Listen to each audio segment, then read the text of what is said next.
because you saw that a stone was cut out of the mountain without hands, and that it broke in pieces the iron, the bronze, the clay, the silver, and the gold. The great God has made known to the king what will happen hereafter. The dream is certain, and its interpretation sure. Then King Nebuchadnezzar fell on his face, worshipped Daniel, and commanded that they should offer an offering and sweet odors to him.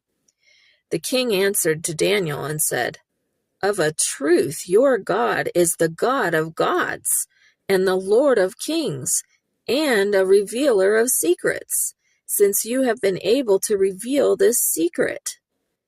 Then the king made Daniel great, and gave him many great gifts, and made him rule over the whole province of Babylon, and to be chief governor over all the wise men of Babylon. Daniel requested of the king, and he appointed Shadrach, Meshach, and Abednego over the affairs of the province of Babylon. But Daniel was in the king's gate. Daniel 2.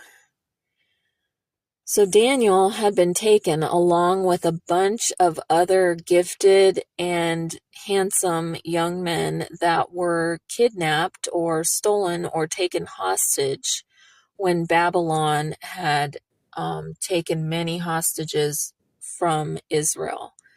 And so Daniel was one of those young men that were saved alive, that were not killed, because they were young enough and they were seen to be intelligent and talented and able to learn the ways and the teachings and the culture and the language of Babylon and the science of Babylon.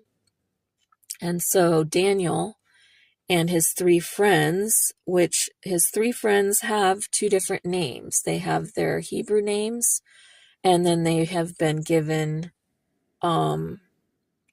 Babylonian names, as Daniel as well has been given the Babylonian name Belteshazzar, I believe it is.